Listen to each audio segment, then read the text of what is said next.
బీజేపీలో ఉన్న బడా బడా నాయకులు కూడా మా బాస్ కేసీఆర్ అంటూ మళ్ళీ బీఆర్ఎస్ వైపు మెల్లమెల్లగా చిన్నపాటి గాలులు అయింది చేరికలు అయ్యేటట్టున్నాయి.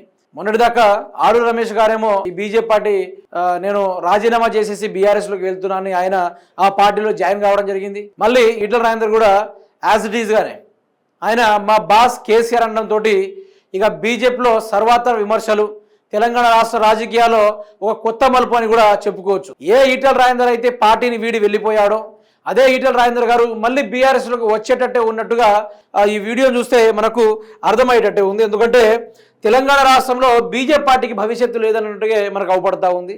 ఈ తెలంగాణ రాష్ట్రంలో బీఆర్ఎస్ పార్టీ యొక్క గ్రాఫ్ను చూసి ఆ యొక్క ప్రజా ఆదరణ చూసి ప్రతి ఒక్కరూ బీఆర్ఎస్ వైపే మాట్లాడుతూ మళ్ళీ ఆ పార్టీలోనే ఉందామనే ఆలోచనతోటి పార్టీ నుంచి వీడి వెళ్ళిపోయిన వాళ్ళు మళ్ళీ కేసీఆర్ గారిని తలుచుకోవడం ఇది ఒక చర్చానీయాంశంగా మారింది.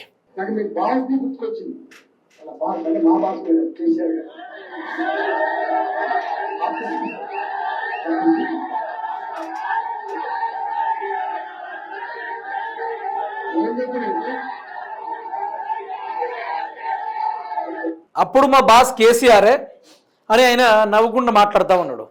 ఇప్పుడు ఈ రాజకీయాల పరిణామాలు ఎట్లా అవుతున్నాయంటే ఇక బీఆర్ఎస్ పార్టీ గ్రాఫ్ అనేది ఎవ్వరు ఊహించని విధంగా ప్రజల్లో మాత్రము 70 నుంచి 80% మధ్యలోకి వెళ్ళిపోవడం జరిగింది.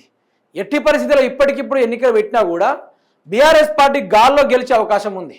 ఇప్పటికిప్పుడు 119 నియోజకవర్గాల నుంచి 119 నియోజకవర్గాలు పోటీ చేస్తే 100 సీట్లకు పైగా బీఆర్ఎస్ బీట్ చేసే అవకాశం ఉంది.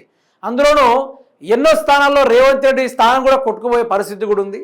ఎందుకంటే కేసీఆర్ గారి యొక్క పాలన అట్లుండే. ఆనాడు ఆయన చేసిన అభివృద్ధి కార్యక్రమాలు, ఆయన ఇచ్చిన ఫలాలు ఈరోజు ప్రజలు ప్రతి ఒక్కరు తలుచుకుంటున్నారు. ఆయనని తలుచుకుంటున్నారు కాబట్టి కేసీఆర్ మళ్ళీ వస్తే బాగుంటుంది, కేసీఆర్ అభివృద్ధి బాగుంది అనుకుంటూ ప్రజలు మళ్ళీ కోరుకుంటున్నారు. అందులోనూ పార్టీ మారిన వాళ్ళు, పార్టీని వీడి వెళ్ళిన వాళ్ళు కూడా మళ్ళీ కేసీఆర్ గారితో కలిసి వాళ్ళు రాజకీయాన్ని నడపాలని ఎందరో మంది చూస్తూ ఉన్నారు. అందులో ఈటల రాజేందర్ గారు కూడా నిన్న మాట్లాడడంతో కొంత రాజకీయంలో ఓ కొత్త మలుపుని తిప్పిండని అనుకోవచ్చు.